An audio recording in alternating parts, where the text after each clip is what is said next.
If you'd like to advertise for the Josh Lopez Wrestling Podcast, make sure to send an email to joshlopezwwe94@gmail.com using the subject line advertising. This is the #1 destination for all things professional wrestling talk. I am the student of the game professional wrestling, Josh Lopez.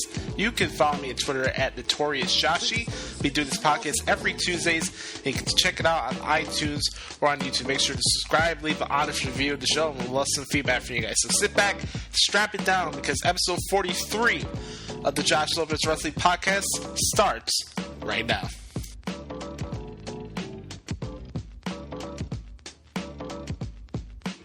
It's official. At WrestleMania, Brock Lesnar goes one-on-one with Goldberg, the man who defeated you in 1 minute 26 seconds at Survivor Series and eliminated you from the Royal Rumble. But before we get to that match, in 2 weeks, at the Raw exclusive pay-per-view event, Fastlane, Goldberg meets Kevin Owens for the WWE Universal Championship, which leads to the question... If I may take the liberty, with all disrespect intended, my client is a little bit on edge lately. Dare I say, anxious. And it would behoove you to lower your voice and adjust your tone. We know where you're going with this. There are those who say that Goldberg versus Kevin Owens for the WWE Universal Championship at Fastlane is of such historical significance that it affects Brock Lesnar's prominence on WrestleMania. My client, Brock Lesnar, disagrees.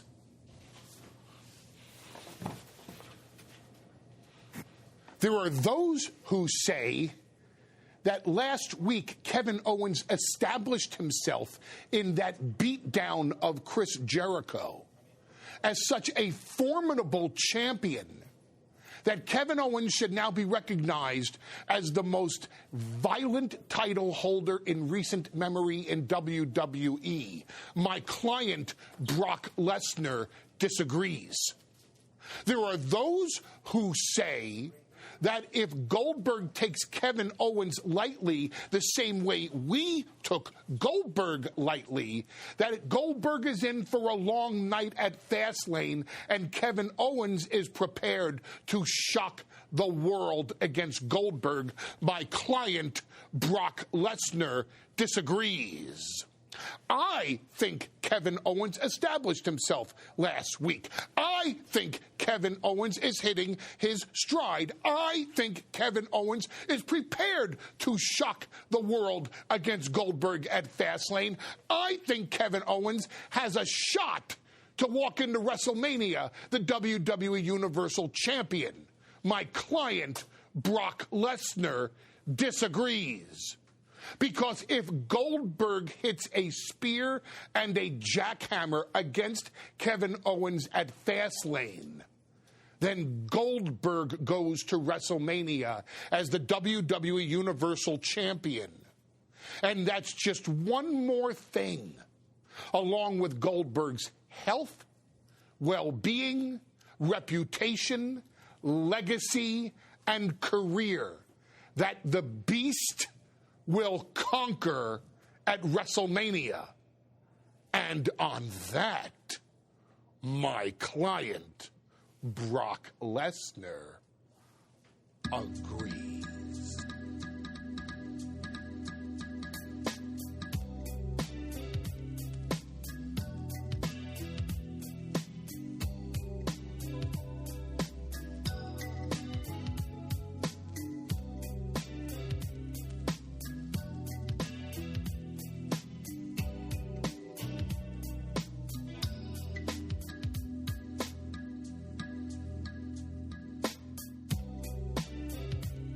What's going on, everybody? Welcome to episode 43 of the Josh Lopez Wrestling Podcast here on this Tuesday, February 21st, 2017, depending when you guys get a chance to listen to this piece of slobber knocker audio.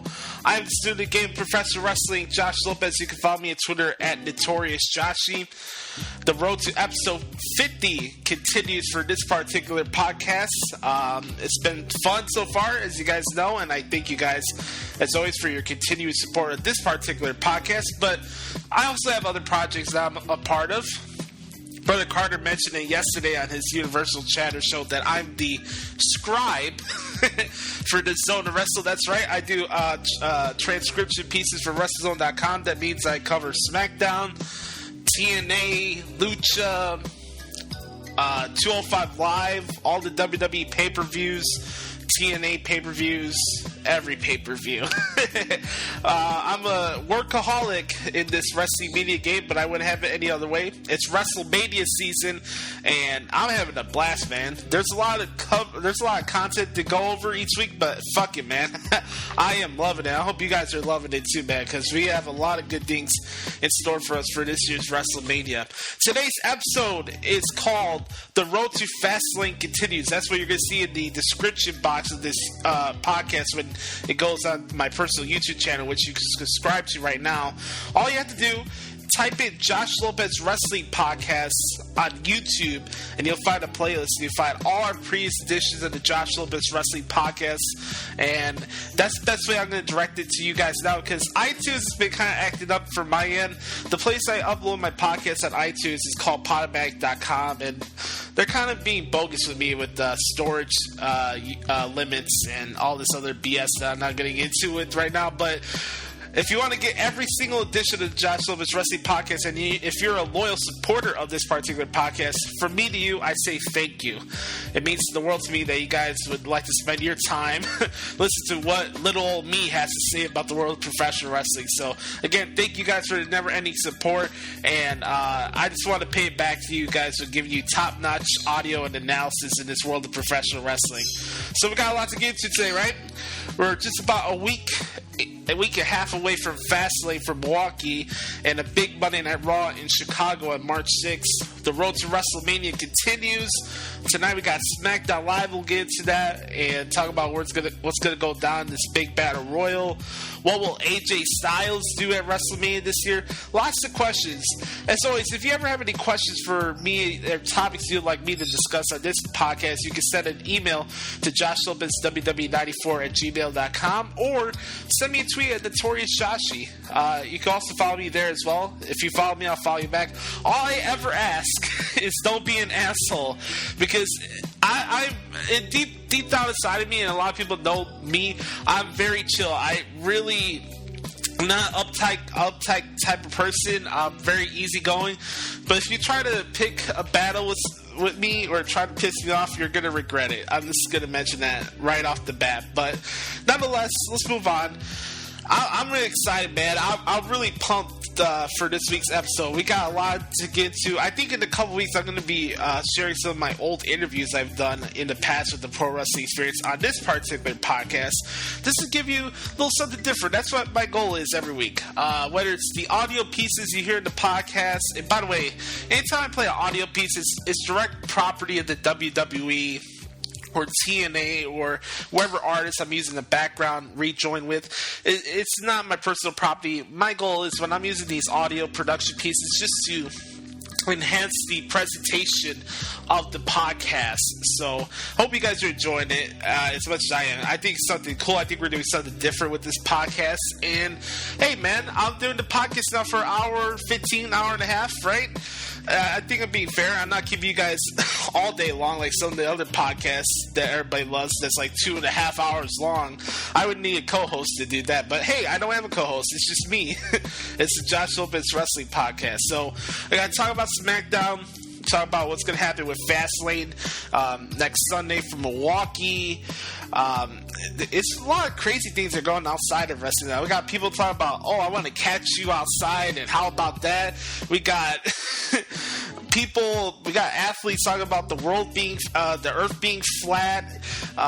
We got terrible basketball trades. We got annoying media members here in Chicago when it comes to the Chicago Bulls. You know, just when you think everything in the world of professional wrestling is all crumbling down, the real life is just as bad. By the way, I want to send out condolences to the families of Nicole Bass, Ivan Koloff, George the Animal Steel, and the late great Chavo Guerrero Sr. They've all briefly passed away in the past 2 weeks, and I just want to send my condolences out to their families. It's very unfortunate to see anybody from the wrestling business pass away like that. It's unfortunate. They sacrificed their bodies and their livelihood for our entertainment, and I just want to say thank you. It's unfortunate, man, especially Hall of Famers and legends like George the Animal Steel or Ivan Koloff or Chavo Senior, Chavo Classic. It's unfortunate, man. So I just want to send my condolences out to their families and wish you nothing but Godspeed and be blessed. Be blessed. Don't take any day for granted because tomorrow's not guaranteed. That's a little tip for you guys. I'm going to talk about Monday Night Raw from last night from LA because it was very, very good. It got a lot of character development things that happened on last night's show. I might touch on some 205 Live things here in the podcast that I didn't get to last week. And I'm going to talk some other WrestleMania stuff too, because, hey, just like every other wrestling podcast, we're still trying to figure out what the card is for WrestleMania this year. So that's a wrap for my monologue. I hope you guys are ready to enjoy this podcast, because I know this podcast will be more enjoyable than the NBA All-Star Game was last weekend. Oh, my God. NBA All-Star Game, Reggie Miller, Kenny the Jet Smith, and the entire TNT crew. From me to you, go home and stay the fuck home, as far as I'm concerned. All right, ladies and gentlemen, just again, for the plugs, before we get things going here, follow me at Twitter at Notorious Joshi. You can also hit me up at Facebook, Joshi Lopez. We also have our own Facebook page, Josh Lopez Wrestling Podcast. I'll be sharing these episodes on the Facebook page as well as my play-by-play articles. And if you ever have a question or suggestion for this podcast, send an email to joshlopezwwe94@gmail.com. And that's just about it, folks. So that's a wrap for my monologue. Hope you guys are ready to talk some wrestling and get you my thoughts on what's going on in the world of the WWE. And what we're going to start off here with, as always, SmackDown Live. What you're going to hear right here is the promo Bray Wyatt cut and explaining why we are in the era of Wyatt. So sit back, strap it down, because it's time to divulge in the crazy world and mind that is Bray Wyatt.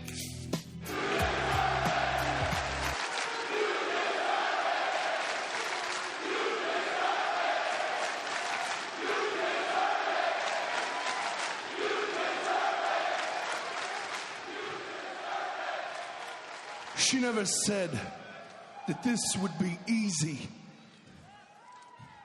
They will lie to you, she said. They will try to denounce you, she said. They will try to steal your gift, and she was right. Sister Abigail always spoke the truth, and so do I. So when I tell you that I knew this day would come, I am not telling you a lie. And on this day, in this moment in time right now, this very second, I can truly say that I have the whole damn world in my hand.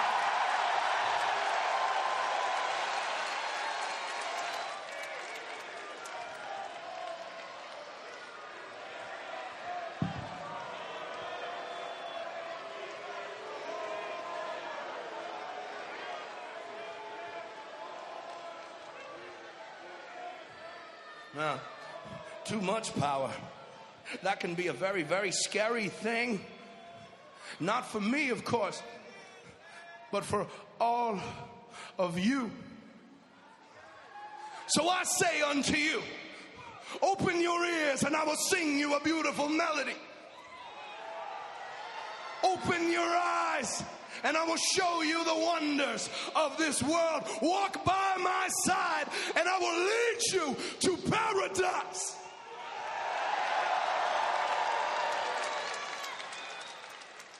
Stand in my way, and you will burn in the fire.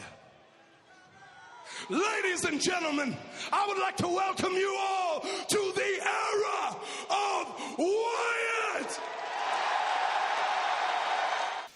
The metaphoric hymns of Bray Wyatt never cease to disappoint.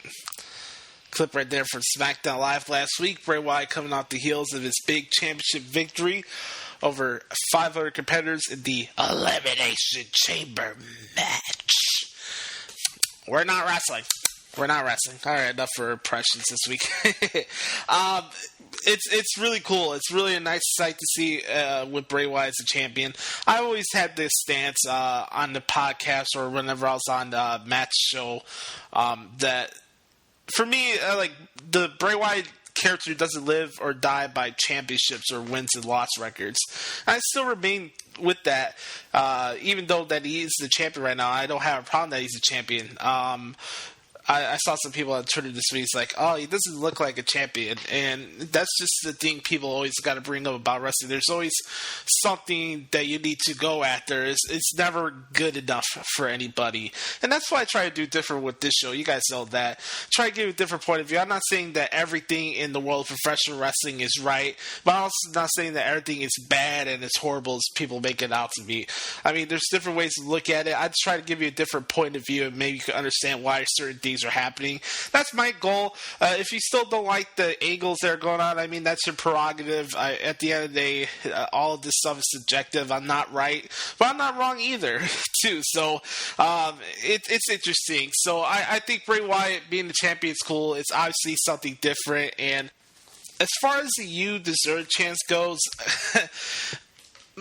there's a part of me that's kind of old school where, like, you still have a guy that's still a bad guy and is against the world, and he talks about being the eater of the world, yet you're cheering him. I still don't get that dynamic of today's era. Obviously, the business has evolved, and I think it's evolved for the better. But at the same time, it's like, okay, you're not dictating the terms of how characters should be booked, and it's never been that way in the wrestling business, even when it was the golden era or the attitude era. People could say, oh, Steve had the organic crowd reaction, so we just went with that. They didn't have no choice but to go with Steve at that time, because what the era of entertainment was during that time period. You know what's over in today's society? People that are polarizing. People that draw emotion out of you, whether you like them or not, whether it's for the right or wrong reasons.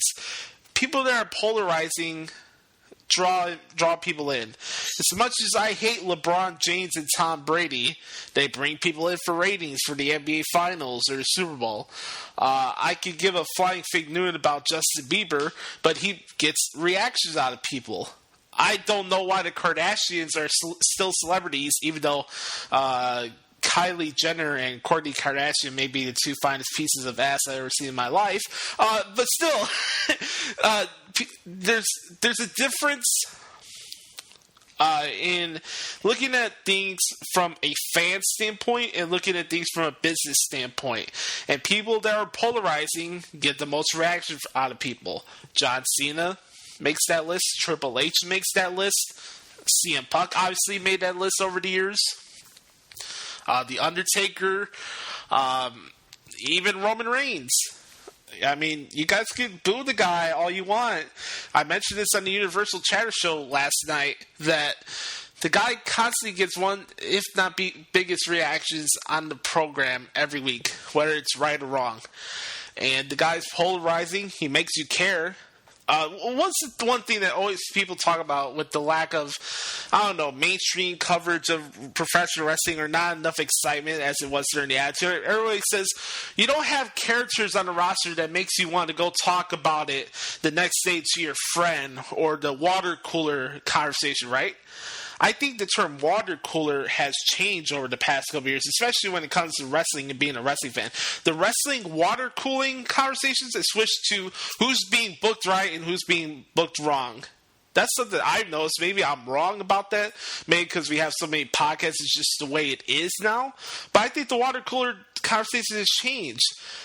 I think if you look at it for over the years when you guys say, oh, pay-per-views were ruined by one booking decision that didn't go the way you wanted, people are still talking about it the next day. So does it mean it's wrong?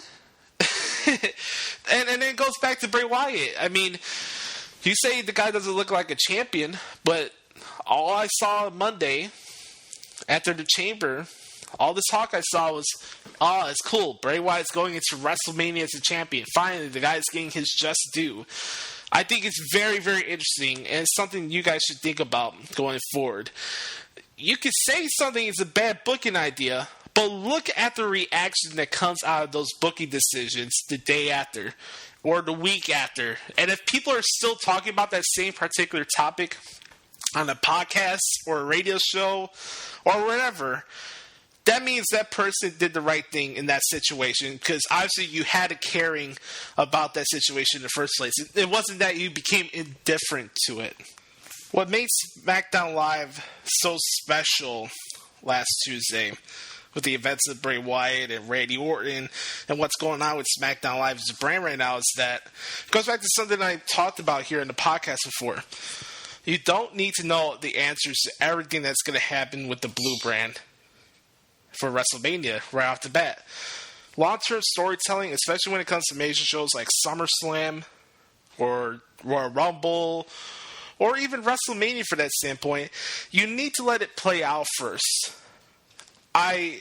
There's been so many feuds over the past 5 to 10 years where I thought they had potential, but it just got dragged down by just over assumptions of how things were going to be presented, and it took the enjoyment out of what I thought was going to be a fun, enjoyable program or match. For example, Bray Wyatt, not Bray Wyatt, Batista and Randy Orton for WrestleMania 30.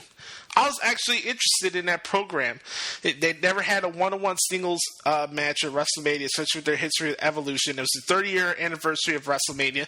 And obviously you would want a representation of what the ruthless aggression era meant to the WWE. I mean, you already got your Attitude Era portion there. You had Austin, Hogan, Rock in the same ring. But you had Orton and Batista there. And I said it a couple years ago. Batista and Orton didn't have to be the last match of the show. You still could have done Brock and Taker as the last match show and had the streak come to an end and everybody's shocked and that's how the show ends. That's what I would have done it. But no, everybody's like, oh, this is going to be the worst main event ever. And everybody was still stuck with the fact that Batista and Orton were going to be the last match of the show. It didn't have to be that way. Now, everybody got what they wanted at the end of the day. They got Daniel Bryan in the WrestleMania match. Whether I wanted him in there or not is irrelevant. The guy got his moment, and there goes that. But still, I'm still kind of bummed out that Batista and Randy Orton never had that one-on-one WrestleMania match. I mean, we already had it with Batista and Triple H at WrestleMania 21, obviously. Triple H and Orton at WrestleMania 25. So, other ones that came out of nowhere, but people just like, whatever. It's gonna be this way. It's gonna be that way. CM Punk and Triple H. I wanted to see that. Two of my favorite wrestlers ever, Triple H and Punk, in a WrestleMania stage at WrestleMania 30, and no, Punk leaves the company. He says some stuff on the podcast, and now just because Punk said that an agent came up to him during setting up a match with the Shield, that an agent told them to make sure that Roman looked strong. That means, Roman's automatically Vince's guy, and then it's F Roman Reigns. Roman Reigns is the reason why CM Punk left the WWE and all this other bullshit. It's ridiculous. But going back to Bray Wyatt and Randy Orton, I'm excited for this. We had the triple threat match with Bray Wyatt, John Cena, and AJ Styles for the WWE title, which was off the charts. Really, very good match. Love seeing Luke Harper come out during Bray's entrance and do the super kick. And Bray ended up winning the match, getting the pinfall over John Cena.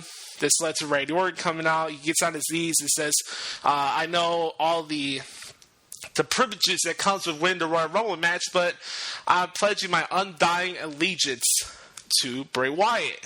And this brings back all the good feelings I had on the inside when it had the Seth Rollins Randy Orton program at WrestleMania 31 a couple years ago. I'm getting those vibes again, letting it play out. I can't wait when that moment happens, whether it's Bray or Orton that turns on each other. I really don't care. I just can't wait for this program to culminate at WrestleMania. It's going to be awesome. There's a big battle royal tonight, 10-man battle royal. We got John Cena, Ziggler, Corbin, Harper, so many other guys.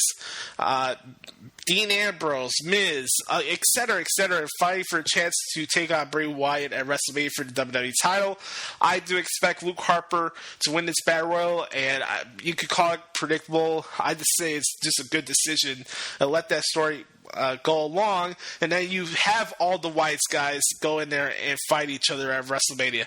I really think the Wyatts clashing with each other at WrestleMania has as much historical significance as the women's triple threat match that happened last year with Becky, Sasha, and Charlotte. I love that triple threat match, and that was one of the best matches from last year's WrestleMania.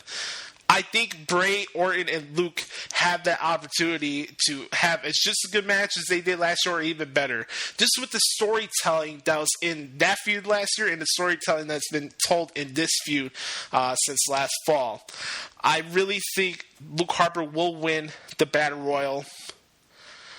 It's going to be a fun match. Obviously, SmackDown Live always brings a hard-hitting action that you guys like to see. And it's interesting because that leaves other questions that surrounds the Blue brand, right? What is John Cena going to do? What's The Miz going to do? What's AJ going to do? You got to wonder about this. Now we have two brands on the show. What do? Do you have a certain guy from the SmackDown roster go after a Raw guy? Do you have something like Dolph Ziggler versus Sami Zayn, like a Raw versus SmackDown match? Do you even have a Raw or SmackDown tag team title match at WrestleMania? I mean, the only logical one I see right now that's going to happen is American Alpha and the Usos. By the way, shout out to the Usos. They cut a great promo after American Alpha's match with The Ascension last week. I can see that. Other options you have, Baron Corbin, Dean Ambrose, IC title. I'm all fine with that. I've suggested that the ladder match for this year's WrestleMania should go to the Cruiserweights. I think that'll get a lot of reactions from the crowds that are usually sitting on their hands during the Cruiserweight matches, which is unfortunate. I'll talk about that later in the podcast. So there's many options. That leads us to John Cena, AJ Styles, and The Miz. Everybody's big report because, the messiah of reporting when it comes to professional wrestling said, AJ Styles is going to fight Shane McMahon at WrestleMania this year. I'll believe it when I see it. No, I'm not going to say, I'm going to throw a conniption fit if AJ Styles fights Shane McMahon. It is what it is. You know, at the end of the day, that's how I look at this. I'm not going to lose sleep over professional wrestling. I have extreme amount of passion for this business. You guys know that very well. You guys know how passionate I am about this business. But this business, it doesn't affect me from a personal standpoint because I'm not in it. I'm not responsible for what happens to these shows. I do podcasts. I give you my opinions. You can agree or disagree. I do my articles. I just do it factually. I'm not doing rumor or innuendo BS. I just tell you what happens on the show, and I leave it as it is. And I'm not gonna come out here and everybody says, it's a waste for AJ to have him fight Shane McMahon. I really think Shane McMahon here, the whole rumor about him and AJ is a scapegoat, because I still feel in a big way that AJ Styles is going to fight The Undertaker at WrestleMania this year. I'm still having that hope, and there's also a part of me that still thinks they could go to AJ and Cena if they want to do that one more time. Nonetheless, I'm not going to be upset if it is AJ and Shane. I mean, Shane does bring out big moments in matches. For me, I'll believe it when I see if AJ Styles is going to fight Shane McMahon at WrestleMania. Now, this leads to the whole John Cena Miz scenario. I said this before the Royal Rumble. I wanted to see Miz and John Cena for the WWE Championship. So I'm not joining the bandwagon here or joining any communities here on this topic. I've been saying I want to see a John Cena Miz rematch at WrestleMania. All the tables align with this particular feud. You got Miz continuing to go after Daniel Bryan and his integrity. You got stuff with Nikki Bella possibly leaving the company. Now, I'm not saying this is going to be a mixed tag team match. I don't. I do think you're going to have John Cena versus Miz, but you'll have Nikki and Maurice at ringside. I will say that. So whether Miz eliminates John Cena tonight or John Cena does likewise or Miz attacks Cena after being eliminated, it really doesn't matter. I do think we are going to get that program at WrestleMania. And I don't think that's a waste. John Cena versus The Miz as a program alone, as a standalone program, is not a waste of both guys, in my opinion. I think Miz and John Cena is a big matchup for both guys. It's telling how big Miz was last year, the impact he had on the company and the SmackDown Live brand, and also it's telling for John Cena, who's having his first legit program since coming off the shoulder injury at last year's WrestleMania. He just did a run-in. He didn't even have a match last year at WrestleMania. So I think that's a big vote of confidence to Miz to have that program with John Cena here. Yeah, do you have the John Cena and Nikki Bella factor? Do you have Maurice at ringside? Yeah, absolutely. But I do think that Miz versus John Cena as a standalone program it is important. I don't think it's a waste of both guys. I really don't. I would like to see it for the title, but it's not going to be the case. So I'm not gonna. It's not my hill to die on, as I say on the podcast before. So there's a lot of scenarios for SmackDown Live. I'm looking forward to it tonight. There's a Falls Count Anywhere match with Nikki Bella and Natalya, so it looks like their feud will come to an end. That should be a lot of fun. I'm looking forward to that. They'll probably brawl over the arena. What else is new? So SmackDown Live tonight is going to happen. We'll see what happens. If you have any suggestions of who would you like to see AJ Styles fight at WrestleMania, let me know. There was a report about Nakamura saying that he wants to fight AJ Styles at WrestleMania. That's another scenario where I'm like, I'll believe it when I see it, bro. So that's my thoughts on SmackDown. I'm going to toss some ideas about the Cruiserweight Division and what I would do different with it. But first, I want to play a clip of one of my favorite promos of all time. This is Triple H. This is before his triple threat match from SummerSlam 1999, going after his first WWF championship. He did a sit-down interview with Jim Ross. This is one of my all-time favorite pay-per-views of all time. And Triple H's not aggressiveness, but his confidence in his inner boiling motivation instilling factor into him reminds me a lot of me. So check out this promo for Triple H, and I'm going to suggest some ideas for the Cruiserweight Division and 205 Live. You asked that China not be involved in this interview, and I'm just wondering why. Why? Everybody wants to know why. You know what? Because this one is about me, JR. It's not about China or anybody else. It's about 4 weeks from now. It's about 28 days from now. It's about me getting what I want out of this business, and that is becoming the WWF champion. So you're saying that in 4 weeks at SummerSlam, you will become the WWF champion without China's help? You're right. I don't need anybody else, JR. This is about me. I don't need to be in a clique anymore. I don't need to be in DX anymore. This is about me. It's about me reaching my goals. You know, and while we're at it, this goes back a long way, JR. This goes back to the clique. This goes back to Madison Square Garden. Me walking in the ring and saying goodbye to my friends. That's 4 years ago. You're damn right it's 4 years ago, and every day it's eating a hole in my stomach, JR. Every single day. What's your language? What, you want me to shoot with this interview? I'm going to shoot with it. I'm going to tell you how I feel, whether you like it or not. It's about 4 years ago, Madison Square Garden. I walked to the ring to say goodbye to my friends. Kevin Nash, Scott Hall, Shawn Michaels. Who got punished for that, JR? Me. I did. You know why? Because you didn't have the Nobody in the office had that to do it to anybody else. They did it to me. Why? Because I was the easy one. I was the one that would take it.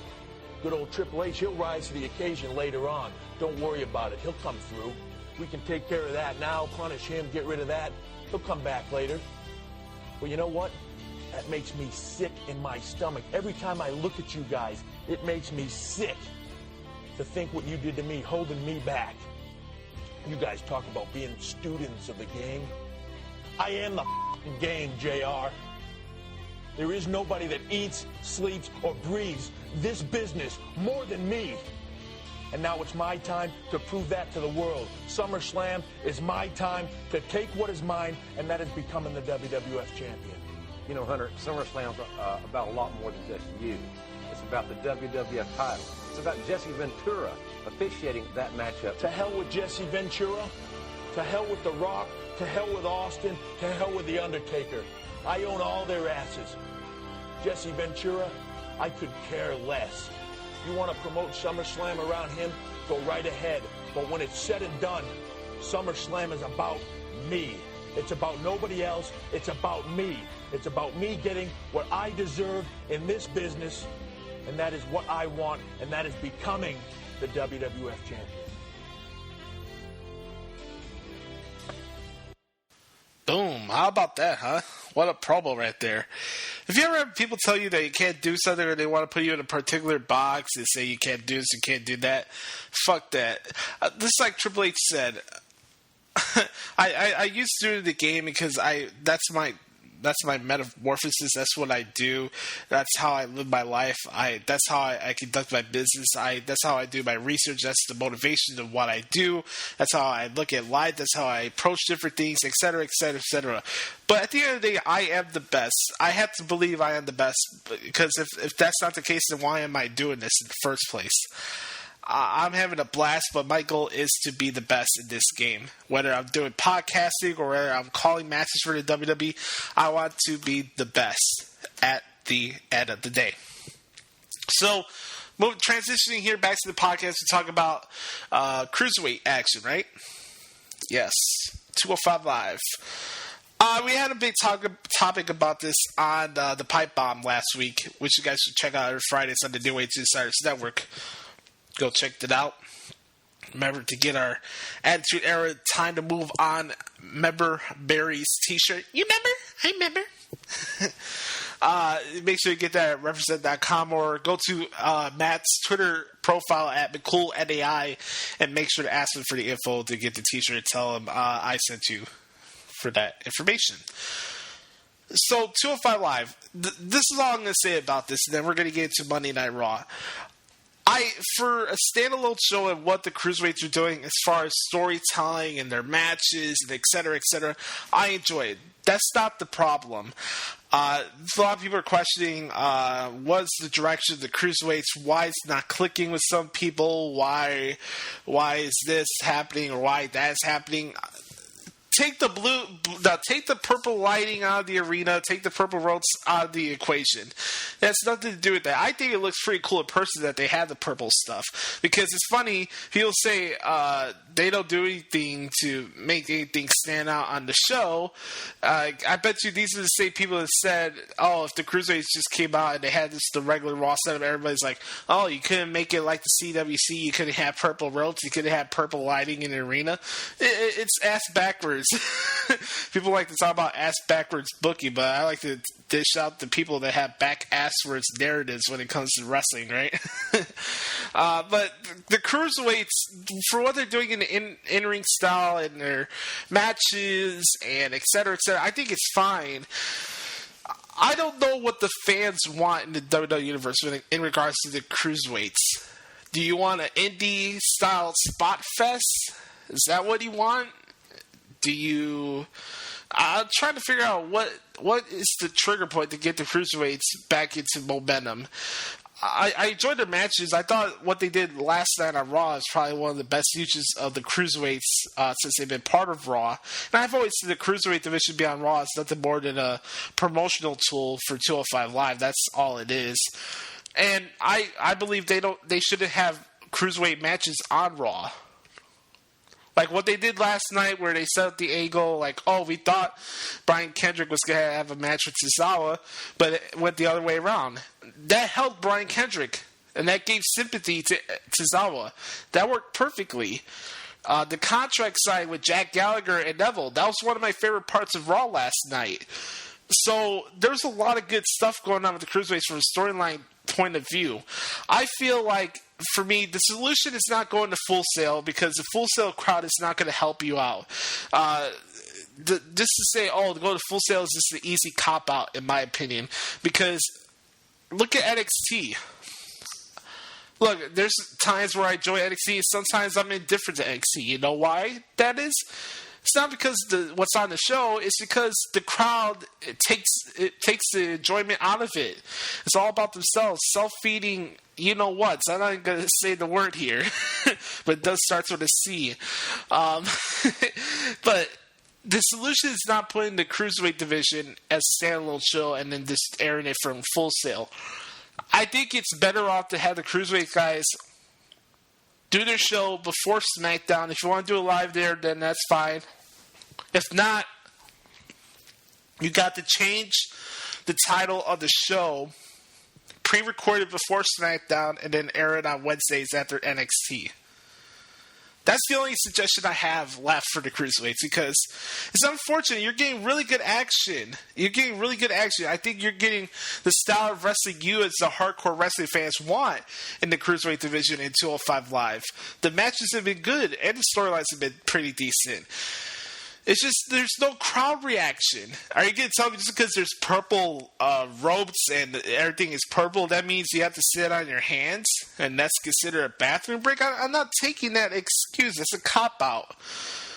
I think it's unfortunate to put these guys on after SmackDown Live.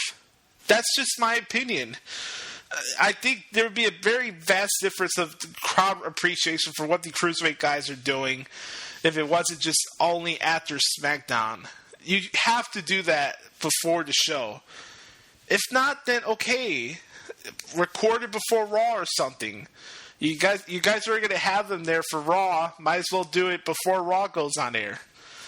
So, either way, that's just my suggestion there. I do enjoy what's happening with the Cruiserweights. Tozawa's killing it. There's a lot of guys on the 205 Live roster that I like. But TJ Perkins, from me to you, go home and stay the fuck home. Boom. All right, folks. We're going to get to Monday Night Raw here. First, I'm going to play the awesome heel promo. Keyword there, heel promo from Kevin Owens that started off Monday Night Raw last night.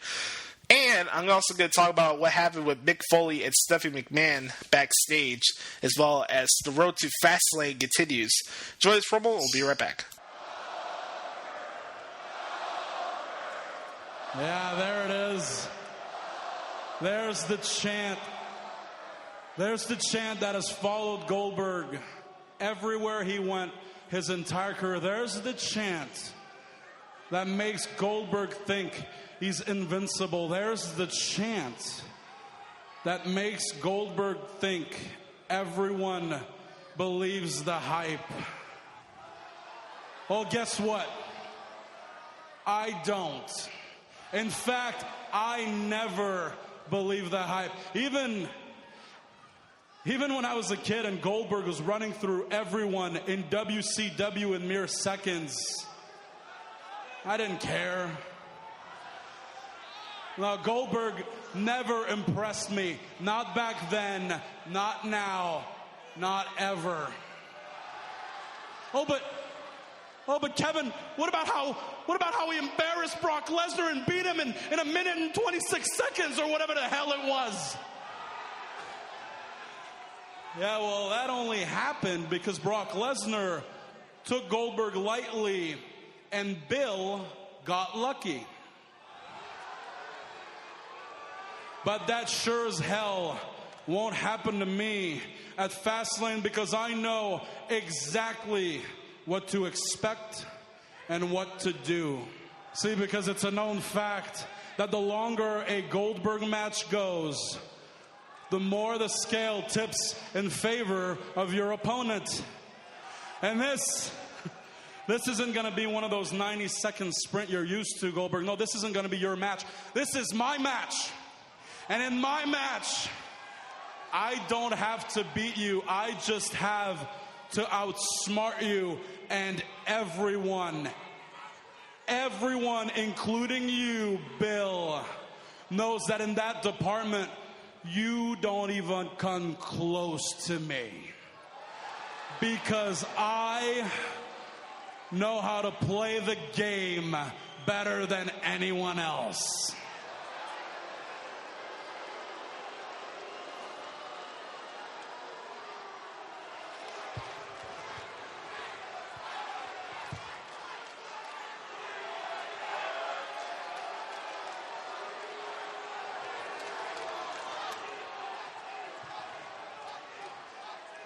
Bill Goldberg at Fastlane. These people can chant for you all they want, and you could stand across the ring from me and bark, "You're next!" all you want. You're just wasting your time because as far as I'm concerned, you're nothing.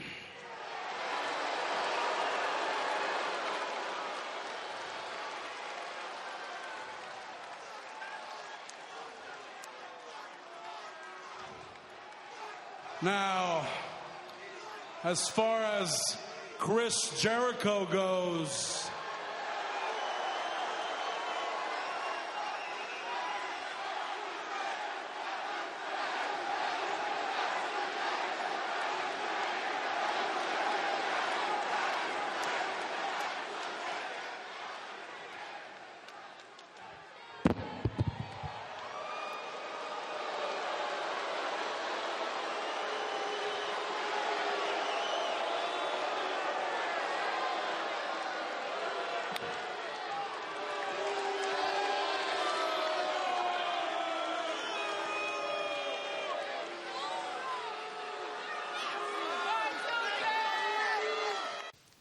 right there was art.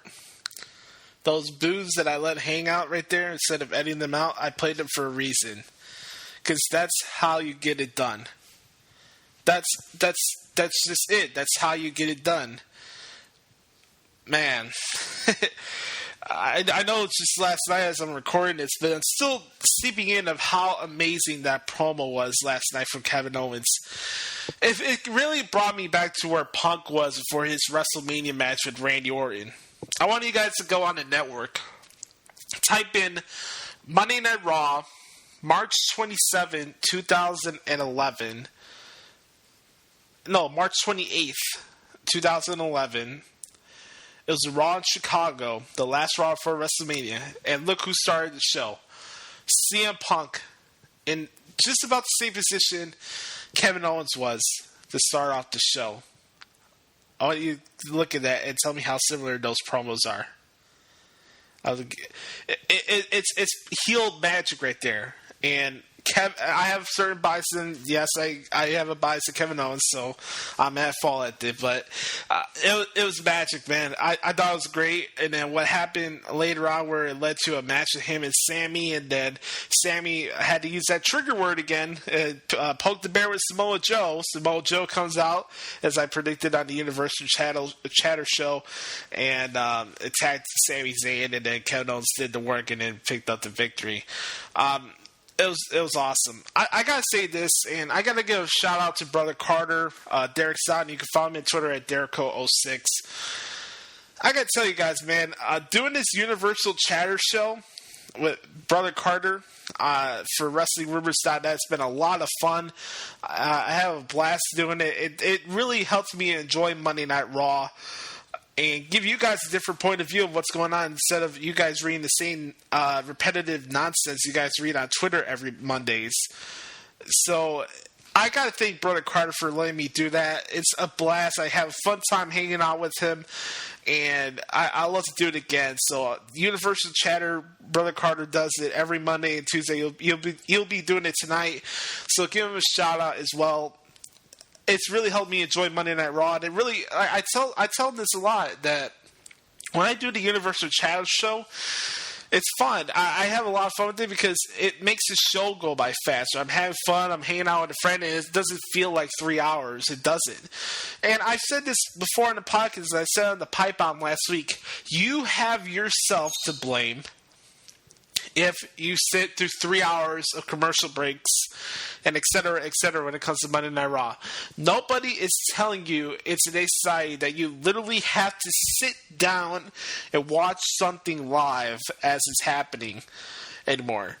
I know people are going to throw Game of Thrones in my face and The Walking Dead and et cetera, but those shows are on demand. Raw's not. SmackDown's not. That's why you got the DVR. Nobody's telling you to sit down for 3 hours unless it's a pay-per-view. Now, if the pay-per-view is too long, then we're having a different conversation. But at the same time, nobody is telling you to watch these shows live. No matter if it's good or bad, whether it's live or not live, you have yourself to blame for that. I talked about this a lot when Adam was the co-host of the show, and it remains true. What if you literally take like an hour away from Raw? Let's say you don't even watch it at 8 at Eastern or 7 Central, where I am here in Chicago, and go into it. You finish Raw in an hour and 45 minutes, guys. An hour and 45 minutes. So unless you're doing a podcast like I am with Brother Carter as the show is happening, or you're going the other way with DVR Raw, that's how you're going to enjoy Raw in this 3-hour format. I thought Raw was really good last night. I've been mentioning this a lot over the past couple weeks. The little subtle character developments that's been thrust on a lot of these angles that have been going on Raw have been phenomenal. Seeing more of the inner badass come out of Roman Reigns, where he's having no remorse for what he's doing. The guy got himself intentionally disqualified, and I'm seeing people on Twitter like, oh my god, Roman Reigns buried the club. Like, seriously, bro? A guy got intentionally disqualified, also had a beatdown, and took the chair away that the club, the heels, brought in the chair in the first place. I mean, come on, guys. The buried stuff is getting a little bit too much. Yeah, man. I'm not going to go on another Roman Reigns theme because you can listen to that on every other wrestling podcast. And again, speaking of that, unless WWE dishes out the win-loss records for these towns while they're making their entrances, I don't care. I don't care what their wins and loss records are. You can throw 50-50 booking at my face all you want. My thing is, am I enjoying the match, and do I think it helps leading towards their angle going into whatever pay-per-view they're going to go in? That's all I care about. Am I entertained by what you're doing in the ring, and am I invested into your program that's going to lead into a pay-per-view? That's all I care about. I don't care about 50-50 booking, or even Steven booking, whatever you guys call it. Like, I'm not in with the lingo that you guys like so much. I'm sorry, man. I say this on the pipe up all the time. I get it. You guys hill to die on is booking decisions and wins and loss records. WWE or WWF has not been a sport for over 35 years. When Vince's dad was promoting the WWF, that was a sport. Since Vince took over the company in the 80s, it's been not a sport. It's an entertainment company that presents wrestling. It's not a sport. I'm going to get flack for that. And don't tell me I'm not a professional wrestling fan, because I love professional wrestling. If you ask me, would I choose sports entertainment or professional wrestling, I'll say pro wrestling. Not because I like pro wrestling better. It's the same thing. It's the same thing.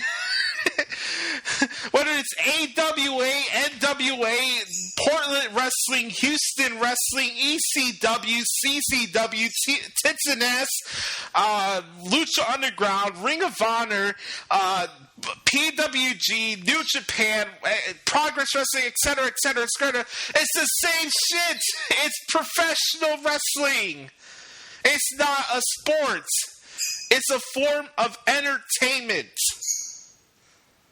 Unless these companies tell you that all these wins and loss records, all these wins and losses matter, and they have wins and loss records, I'm not going to take it seriously because I don't care. You can throw the hot potato thing at my face. You can throw all this other lingo terms that came out of Dave Meltzer and Brian Alvarez's mouth because you guys are sheep when it comes to their radio show. It's not my thing. And if that makes me a non-pro wrestling fan, then whatever, bro. Oh, man. I promised myself I wasn't going to do a rant this week, and then there it goes towards the end of the show. I'm going to play a clip here of the backstage segment with Mick Foley and Stephanie McMahon. I was disrespected by both Sasha Banks and Bayley. Did you want me out there? Quite frankly, it was embarrassing. Because I was thinking of going out there. Well, then where were you? Well, I was just thinking of going out there to offer my support to Bayley as WWE Women's Champion. Stephanie, you put yourself in the situation to be embarrassed, and I'm going to be really honest here with you. I enjoyed every moment of it. Did you now? Yeah. Mick, don't test me like one of my children. Your behavior during the Samoa Joe contract signing 2 weeks ago on Raw, and your behavior the way you're addressing me right now, is nothing short of insubordination. Obviously, your time off last week offered no perspective into the reality of your situation. Stephanie, a few weeks ago I asked you nicely not to treat me like I was stupid. I'm not asking anymore. I'm telling you, do not treat me like I am stupid. I listened to you, I trusted you, and I believed in you. And because I listened, because I trusted, Seth Rollins is injured. Because I believed in you, Seth Rollins on the shelf for another WrestleMania. At the hands of Samoa Joe, at the behest of your husband. I've been supporting Samoa Joe for a long time. I personally told you and Triple H about how great he was in 2004. That's a long time ago. But not this way, Stephanie. Not when it goes against every fiber of my being. I know what I'm doing here. I'm committing career suicide by taking such a strong stance. But I refuse to be belittled by you or your husband, and I refuse to let your greed get in the way of what I know is right.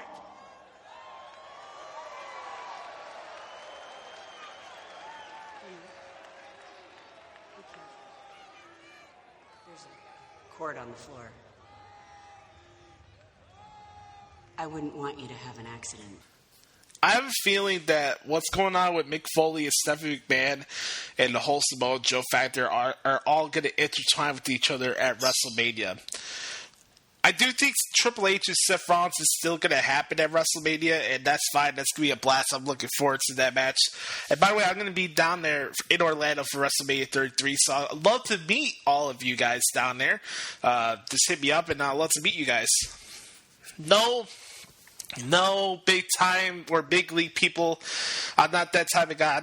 I'm not a celebrity. I'm nothing like that. This easygoing big guy from Chicago. So I'd love to meet some of you guys. Going back to this, I do think whatever Samoa Joe does at WrestleMania will have a big factor to what happens with the future of Mick Foley as the general manager of Monday Night Raw. Some people might groan about that, but I do think it makes sense and it works. You see the continued frustration of Mick snapping at Stephanie about this whole situation, and that he's not going to be belittled by Samoa Joe. I really do think that Samoa Joe is going to be like representing Stephanie or something like that against a guy of Mick's choosing to defend his honor at WrestleMania. I really do think that's going to be one of those in-between undercard storylines that's going to happen at WrestleMania. I think that whatever's going to happen with Samoa Joe will have an impact and see who will be right at the end of the day. Will Mick keep his job after WrestleMania? I don't know. Will Stephanie regain the full ownership of Monday Night Raw? Will the authority come back? I don't know. And I don't need the answers for that. But it's just a suggestion. I'm going to throw that out to you guys. Whatever Samoa Joe's match is going to be at WrestleMania this year will have an impact on Mick Foley's future as the Raw general manager. That's my feeling.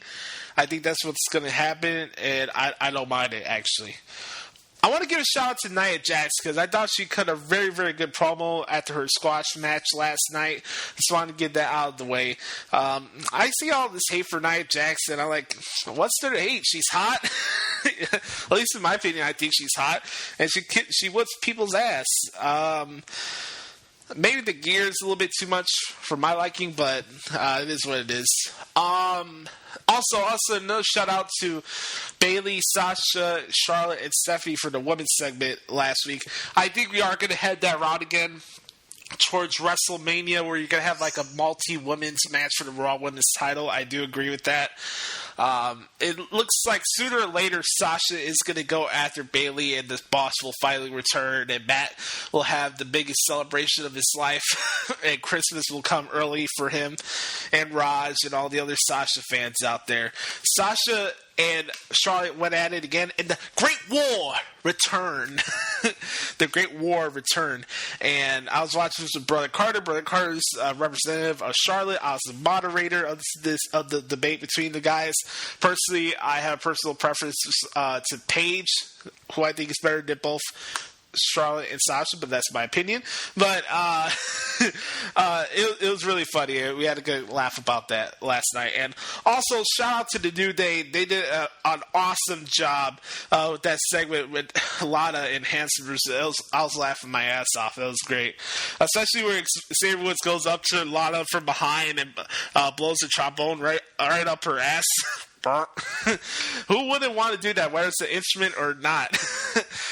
So good for him, and then he stole the iPad for her and then broke the iPad. By the way, man, New Day becoming the host of WrestleMania, I think that's awesome. I could be happy for all three guys, Big E, Kofi, and Xavier. That's a big moment for those guys. Whether they have a match or not, I don't care. But for them being the official host of WrestleMania, I think that's a big vote of confidence for the company for them to do something like that. So I think that's very cool. They conducted themselves like professionals. They did a great job with their induction speech of the Fabulous Freebirds at last year's WWE Hall of Fame ceremony, and I think they'll do an amazing job this year with them being the host of WrestleMania.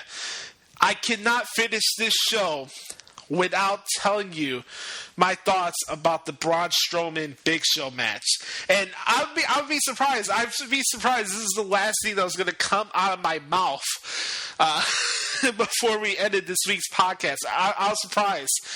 I was so happy and so impressed with the Braun Strowman Big Show match last night that I feel these two should have a WrestleMania match before Big Show retires. I'm being honest with that. That's how good I thought it was. Whether it happens this year or next year, I don't know. I don't care. But I want to see Braun Strowman versus Big Show at WrestleMania. That was awesome, man. The fact that they did that match and got the LA crowd to get invested in that and chant, "This is awesome" during a Big Show Braun Strowman main event, that's a big testament to how good performers Strowman and Big Show are. I was so happy for Big Show because the guy has lost so much weight and the guy gets trashed on all the time. It's unfortunate.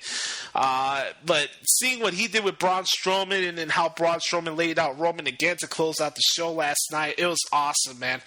I really enjoyed Monday Night Raw last night. I didn't feel like it dragged. I had a fun time with Brother Carter doing the Universal Chatter Show, and I'm really excited for Fastlane. Next week will be our Fastlane preview show, and it's going to be a lot of fun. So I got to give props to Big Show and Braun Strowman. They killed it last night. I can't wait for Strowman versus Roman. I think that's going to be a very good match too. But again, we're going to go into this scenario about, Roman Reigns is handed everything. Roman Reigns is being shoved down our throat. Roman Reigns wins every match. I keep saying it, man. The hate towards the guy is more forced than the push the guy gets. But that's my opinion. So we're going to wrap it up there. Thank you guys so much for checking out this week's edition of the Josh Lopez Wrestling Podcast. Congratulations to DDP for being the fourth member in the class of 2017 WWE Hall of Fame ceremony. The ceremony will happen on Friday. in Orlando at the Amway Center. He's joining Kurt Angle, Rock and Roll Express, and Teddy Long. 2 of those members out of the 4 out of the WWE Hall of Fame class this year were former guests of my old wrestling radio show, The Pro Wrestling Experience. Had a chance to interview DDP. DDP was one of my last interviews I did on the station before I left CSR last year before WrestleMania 32. DDP is a class act. I love the guy. He's an amazing human being. Support DDP Yoga. It's truly phenomenal. So congrats to Dallas. He's a phenomenal guy. I just want to get that out of the way too. But if you guys want to follow me on Twitter, if you ever have any questions or just want to talk wrestling or sports or whatever, you can follow me on Twitter at Notorious Joshie. That's JOSHIE. JOSHIE, not JOSHY. You can follow me there. I'll follow you back. All I ever ask is don't be an a-hole, and it will be all fine after that. You can check out my appearances every week on the Pipe On with McCool & Company on the New Age Insiders Network, and check out my play-by-play pieces for WrestleZone.com. So thank you guys so much for checking out this podcast. Go to youtube.com, just type in the Josh Lopez Wrestling Podcast. You'll find a playlist. Have all previous 40 episodes of the Josh Lopez Wrestling Podcast there. Like the video, subscribe. Spread the word about the podcast, folks. That's all I ask. I'm not going to charge you guys to listen to this podcast. I'm not going to force merchandise down your throat or anything like that. I'm just me trying to build my brand here and give you a podcast you guys would enjoy every week. So thank you guys so much for taking time out of your busy schedule. I know so many other things you could have done, but if you decide to take an hour or 10 minutes out of your time to listen to my thoughts about the world of professional wrestling, from me to you, I say thank you. I love you guys. Keep the faith going. Remember, folks, tomorrow's not guaranteed. Make sure you do better than what you were the day before. Look yourself in the mirror and ask yourself, am I better right now than where I was the day or week before? If not, that's the moment you need to tell yourself that you need to start changing things. You can't change the world if you can't change yourself. Period. Deuces, everybody. I love you guys, and I'll talk to you guys next week for episode 44 of the Josh Lopez Wrestling Podcast. Love you guys. Enjoy your rest of your week.